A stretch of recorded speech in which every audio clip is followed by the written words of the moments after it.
Hey, what's going on, beautiful jellyfish? It's Tracy. Thank you so much for taking a little bit of time today to hang out with me. I really appreciate it. 2 quick updates before we jump into it. I do have the cats in here. We never know what's going to happen. I feel like I have to just give that disclaimer in case there's any like weird cuts, which might just occur right now because Zelda decides to, no. Zelda decided that Zelda just wants to be a gamer like mom. You know, she will like sit when I'm playing like games on my computer. She would like sit and like stare at the screen. It is like the cutest thing. Anyways, my other quick note is that I might get interrupted very abruptly, like while I'm in the middle of talking. We have someone coming we're getting a couple of like house projects done, and we have someone coming to like take a look at our lights, because we're getting like our lights changed, some of our lights changed. And you know how like if you ever do anything like this, they always give like ranges of projects where they're always like, yeah, like we could be here anywhere from like 8 in the morning to like 5 p.m. And it's like, could you like narrow down that range for us? You know what I mean? So anyways, but let's just hop into it. I want to do a real talk. I haven't done a real talk in a minute. We're vibing, we're thriving. I got my like Chuck's gym shirt on. My friend, personal trainer, he moved, super sad, but I wear the shirt and I think of him. Chuck, if you're watching, hello, hope you're doing well. We're vibing with my tea. I think it's hilarious that I own a Slytherin mug when I thought that I was a Slytherin. I'm not a Slytherin. What's your Hogwarts house? Just out of curiosity. I'm pretty sure I'm a Ravenclaw, maybe a Hufflepuff, I don't know. Anyways, okay, so real talk time. It's casual, we're chilling, and basically what inspired this real talk is yesterday I was playing games with our good friend Trav. Paul and I were playing games online, and we were talking a little bit about our commander decks, because Paul was like, oh, like we each built new commander decks. I built Tamishi, spoiler alert. I had mentioned it. It's funny, I was like, I mentioned it like in my EDH updates. I was like, I think I might build this commander deck, whatever, or like I mentioned it in a video prior to that, and then I like was like, oh yeah guys, and like I built it, by the way, and here we are. So I built that, and then Paul built a 2-color like treasure deck, which I'm really excited for you guys to see. It's super, super cool. It's like all based on like treasures, and there's like the card like Academy Manufacturer. It's super fun and super cool. I'm really excited for you guys to see a deck tech on it. I feel like actually we're due for, I need to do a deck tech with Paul on something, because I feel like it's been a minute since I've done a deck tech with him. But anyways, so we were talking about those, and we were kind of just talking about like power levels in general, which I always find just such a fascinating topic. Like, I don't know what it is about EDH power levels. I've always thought that they were just really interesting.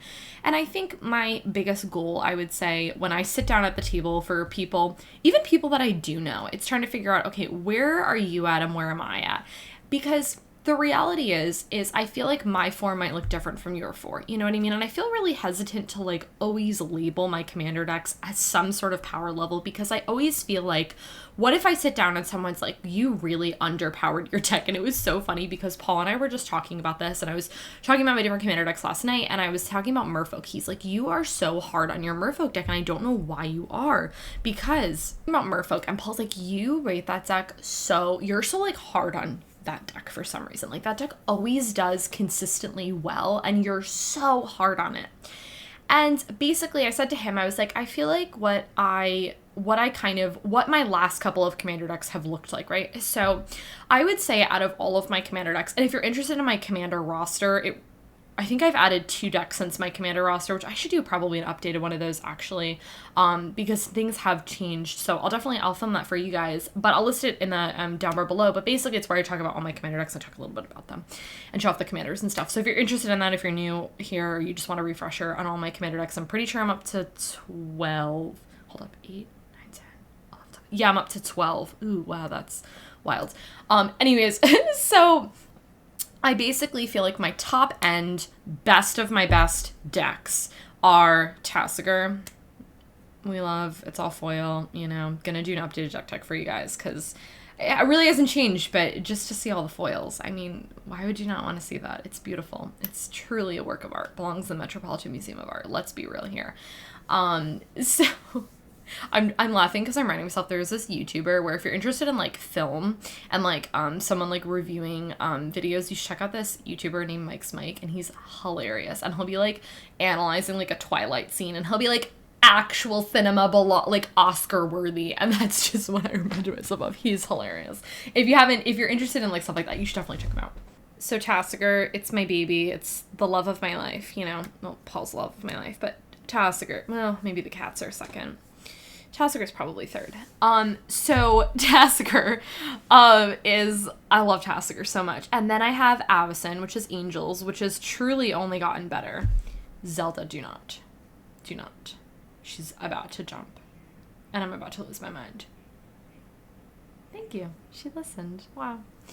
Okay, so then I have Angels, and then I also have Omnath. And basically, I had, the time that I was building Riku, right, I said to myself, Tracy, you're going to make this deck super competitive and super serious, and you're going to run, like, gain control of other people's things, and it's just going to be super competitive. Okay, the deck is not competitive. It's hilarious. It's, okay, like, I'm very hard on my decks in the sense of, like, I will underpower them than overpower them, if that makes sense. So like, Paul and I had played, again, this is 1v1, and I basically played the card Double Vision, which, if you don't know, it's a great card. Basically, it says that whenever you cast your first instant or sorcery, you copy it. So I played Banefire, right? Okay, sorry, I need to kick Zelda out. She's being a wreck. 1 second. Update. I didn't kick her out, but she's in her cat tunnel, and she's usually pretty chill when she's in her cat tunnel, and she'll usually just be in there for, like, a while, just, like, vibing and chilling, but, you know. Okay, I don't have the heart. I hate kicking them out of places. It just feels so bad. Even if they're, like, doing something bad. Anyone else? Okay. And the problem is she keeps interrupting me, and then I don't remember what I'm talking about, and I'm like, Zelda. Leia's usually fine. Leia just is so much more chill, but Zelda's like, I need to be right next to you. Right here, Mom. Didn't you know? So I played that, and then I played the card Banefire, which is a really cool card, and then I copied it with Riku. So what I did is I did that in one turn. I did like 24 damage in total with all of those things. So I copied the spell. I cast the spell and I copied it 2 times. So I cast the spell 3 times Banefire. And then I did it another time, and I did like 20 damage or 16 damage or whatever in the same turn. Something like that. I got Banefire back from the graveyard with Regrowth, and that's what I did. And so it's like, it does cool things like that, and it definitely can be powerful. It also clones, but like at the same time, like I run Biovisionary, and like I don't know how too serious you can think a deck that runs Biovisionary is. Like, it's not trying to take itself too seriously, and there's nothing wrong with that. And I said this to Trav, I think like sometimes when you build a deck, that's even too when I do deck techs, and I'm just like, guys, like, this is not higher power level. Like, that's okay. Like, I don't need all of my decks to be Tasigurs. I don't need that, and I don't want that. I want to sit down, and sometimes I'm playing with people and they're like, you know what, we're just not going to do anything super competitive. And now I want to jump into talking about the really competitive side of this. I feel as though I want a range of what, you know, power levels of my decks, and like I feel like I avidly got out and sold out of competitive Magic. Like, I do not want to do that. I am not interested in that. And sometimes I do think, I'm like, wow, maybe like I'm gonna change my mind or whatever, and I haven't. There's been no thoughts for me to go back to competitive Magic, and I feel like that's part of why I feel such a strong like avoidance of more competitive EDH, because I'm like, but I don't want to do that because I got out of competitive Modern. Why would I want to do the same thing for Magic? Do you know what I mean? Like, why I'm avidly doing something to not, I'm going out of my way to not invest and not to be competitive, and then you want me to go and do the same thing in Commander? And like, there's nothing wrong with sitting down and playing a higher level power game, because I have those decks, but I just don't want there to be that level, you know what I mean? Okay, so I built Riku, and that was kind of like, I had set out and my intention was to make it powerful, and then it didn't happen, which is fine. Sometimes it's like expectation versus reality, you know? I had this expectation. Hold up, I'm sorry, for real, I'm kicking Zelda out this time. 1 second. Lord bless all your cotton socks who put up with this. Okay, you guys are awesome if you're still sticking around. Okay, so she's just a mess. She's just a hot mess. I love her, but she's a wreck. Okay, so that deck, I built that. That was kind of like the story with Riku, right? Then I built Rain. And honestly, I don't necessarily know if what I was looking to do with that in the sense of power level. All I was like wanted to do was, I was like, I just want to build Naya good stuff and call it a day. Like, that's literally what I wanted to do, and I wasn't really concerned with power level. And it was so funny. You know, I just did the deck tech on it, and I Paul and I had played 1v1 and I played Rain, and I was like, this deck is really good. Like, it's really fun. It's consistent. It's consistently pumping out mana and consistently getting good creatures. The deck's cool. It never plays the same way again. Like, it has all these good value Naya creatures. Like, it's awesome. I love it. And also, too, when I say Naya, I don't really mean the triple colored. I guess what I really mean is, like white red, or like white green, or green red. Like, I run like cards like that. Does that make sense? So anyways, so I was playing that and I was just super pleased with that, and I was like, this deck is really good. And then I built Tamishi, and I do kind of want to give you guys like an overview of like what's going on with that deck and like what the vibe is and stuff, because I feel like there's a couple of different ways that you can actually build Tamishi, which I think is really cool, just to say that, because I feel like a lot of times when a commander gets spoiled, it's kind of like, this is the way you play it, and I don't feel like that with Tamishi. You could play this deck in a ton of different ways. You could play like eggs with this deck, and I think it would work really well, because you can bounce a land and then get back an artifact, which is really, really cool. I believe it's just artifacts. It's very, no, sorry. It's artifact or enchantment, sorry. Anyways, so yeah, I kind of want to talk to you guys about my experience with the deck. So basically, just to give a couple of, like, a little overview, is I built this deck with the intention of it being a multiplayer deck. Like, I didn't sit down to be like, this is a 1v1 deck or whatever. Not that I feel like I ever really do that, but the deck, it's like Riku in that way, where it works really well with multiple people, because the best case scenario with Tamishi is that you're able to bounce something, maybe not necessarily on everyone's turn, but like, let's just say if there's your turn cycle and then you have 3 other people, there's 4 turn cycles, maybe like 2 or 3 out of those turn cycles you're bouncing something, and then you're getting an extra card draw trigger with that. The deck is very fragile because, for a couple of reasons. First off, I like literally don't have a win condition, and this was just definitely like an oversight on my part. Guys, it doesn't have a win condition. Like, it literally cannot win. Like, there's no way for me to win. Okay, I have like Moloku, and like I could just make 1/1s and like kill people, but like that is not an ideal win condition. Like, what am I gonna make 40 1/1s and then kill my opponent? Like, guys, what? It has no win condition. So then I was talking to like one of my friends, and he was like, oh, like, because I showed a bunch of like the foil cards I got. He was like, you're building Tamishi, right? Like, this looks like Tamishi. I was like, it is Tamishi. And he was like, oh my gosh, you should run like the Omniscience, and I forgot, I'm blanking totally on the other card that you, well, there's a lot of combos with Omniscience, but like the thing where you like draw the rest of your deck and then you just forever bounce everything or whatever. But anyways, I need a Laboratory Maniac, and I need to do that, and I need to get those cards, but I don't have those cards. And I'm like, Tracy, you cannot win with this deck. What are you doing? And my whole intention with Tamishi was, again, I was not trying to be like competitive when I built this deck. I was like, I just want to have fun and draw cards and bounce things. And that's what I'm doing, but like, I'm not really doing anything else. And you know what's funny is, I feel like something that I think is really important is you could sit there and get like mad at yourself. Like, I could sit there and be like, God, Tracy, like, I'm dumb. Why did I not do that? And instead I'm kind of just laughing at it, because I'm like, okay, like, I got to play this game like casually with Paul, which is why I think it's always really nice, like, if you're able to do that, if you're someone who's like, you can test it before you kind of go out and like play in a more competitive setting. I think that's probably like the best case scenario if you're able to do that. And Paul also got to check out his deck too, which is really cool. We like both built decks at the same time, and it just kind of like worked out that way, which was really cool. And so I was like, okay, instead I'm going to use this as a learning experience, and also just like, it's okay to make mistakes, obviously, but like, it's okay to like build a deck and just want to be silly with it. Like, that is perfectly acceptable and perfectly okay. And I think if you get in the realm of like having more, like, you're playing with people who are on the more competitive side, like, it's okay to just take a step back and be like, I just want to do something really janky and really silly. And I think the fact that like when Paul and I were talking and he wants to proxy up this deck, guys, like, this is like the silliest deck I've ever seen. I bloody love it.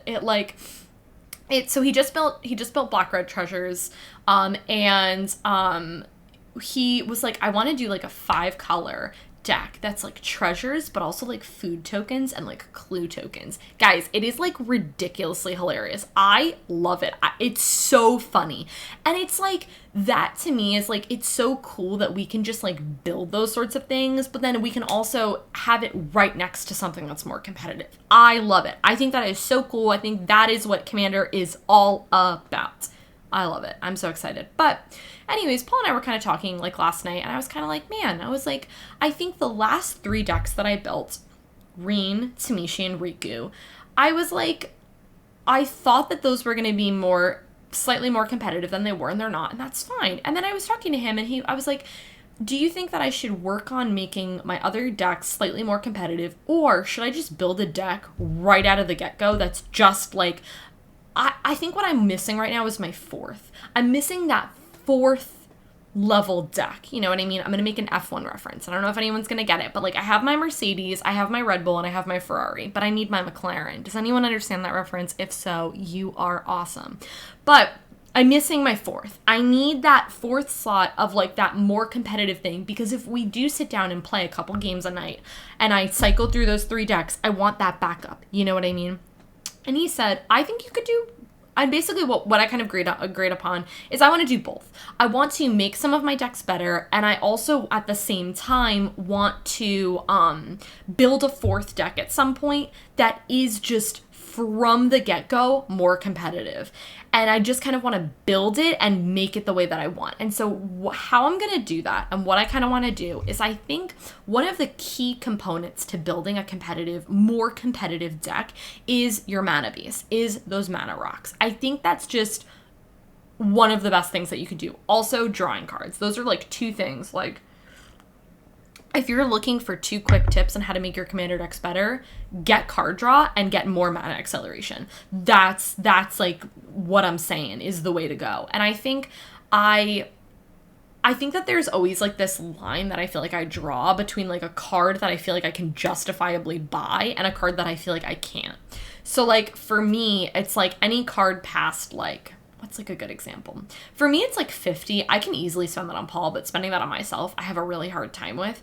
And so cards that like I wanted to get more so was like a card that I talked about was like Ancient Tomb. I own 1 Ancient Tomb. Truly, is it in Zombies or Avacyn? I couldn't even tell you, but I want to get more. I think that's a card that would just really push my deck over the edge. Your life total, it's 695 in Commander. Who cares? You take 2 damage, whatever. It's fine. So I want to do that, and then I want to get more card draw in those decks that I feel like I'm missing out on it in. So I think the problem is a lot of those cards are just on the more expensive side. And I think that's partially why, if you're someone who is just looking to build budget decks, if you're someone who, you know, you don't have as much money to spend on Commander, that can kind of like throw you off. And I totally get that. I've done budget videos, and I've done videos on EDH cards that are worth the money. And I think the reality is, if you want to build things that are more competitive, you kind of do have to spend some money. That's not to say, like, I keep using Omnath as an example, but I think it's a really good example of a deck you literally just could build budget and do really well with it. But then getting those cards that are just going to make your deck just so much better, like a card like Doubling Season is an example.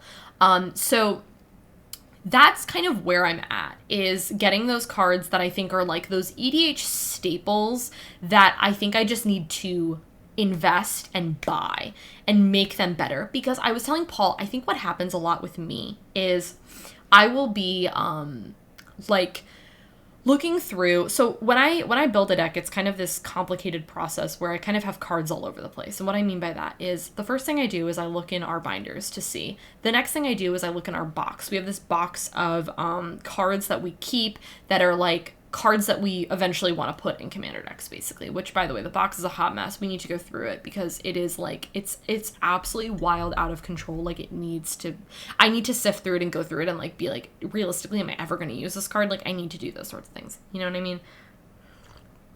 Sometimes you just hang on to stuff and you're like, that's not it. So anyways, I do that. And then another thing that I do is I go on to tapped out, and then I put like those cards, but then I also put other cards that I'm like, ooh, this would be a really good card. And then I go to EDH Rec, and then I look at all the cards that people like will throw in, you know, this deck. And then I'm like, okay, cool, I want this, and this. And then I take those and I put them on tapped out. So it's like I'm pulling from a lot of different places, and then I just formulate my deck that way.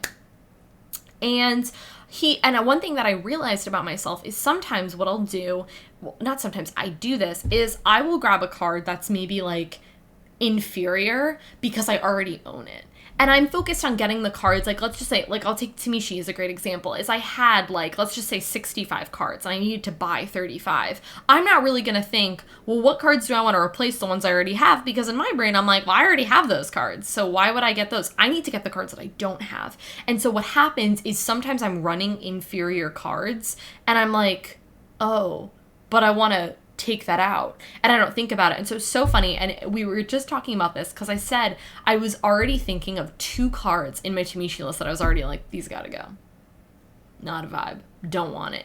And Paul was saying, he was like, it's so funny, I did like the same thing. Like, I was looking at this one card and I thought it was going to be better, and some cards look good on paper and then you play them and you're like, what?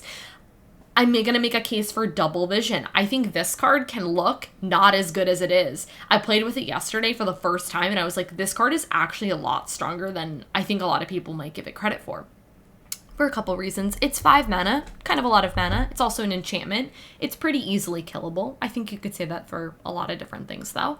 But yeah, so basically I'm on a mission, I would say right now, to get those cards that are going to put my deck over the edge and work on my mana base and work on my mana rocks, because I think I just need to look, what I need to do with my decks, I just need to like pull all my lands out and figure out what I need. Because when I was doing my my Reen deck tech, and I realized, I was like, oh my gosh, I don't own a like one of these fetch lands or one of these shock lands, or I'm missing this or missing that, whatever. And it's like, those are things that I think just sometimes I just like, I don't think about. I settle for the mediocrities, and I don't want to settle for that. I want to like make them better. So basically, here's what my game plan is I'm going to do that with probably not all of them, but maybe I will. I'll take a look at everything. I'll reevaluate everything, see where I want to get, go into my wish list, figure out cards that I want to get for them. Take a look at my mana rocks, mana ramp, and then be like, okay, I have these. I want to sub this for this, kind of, and do those little exchange things. And instead of me focusing on just getting like foils of things I already have that I know I'm just going to keep in, is focusing on the cards that are just going to make my deck better and start to have my Magic monthly budget go towards those things.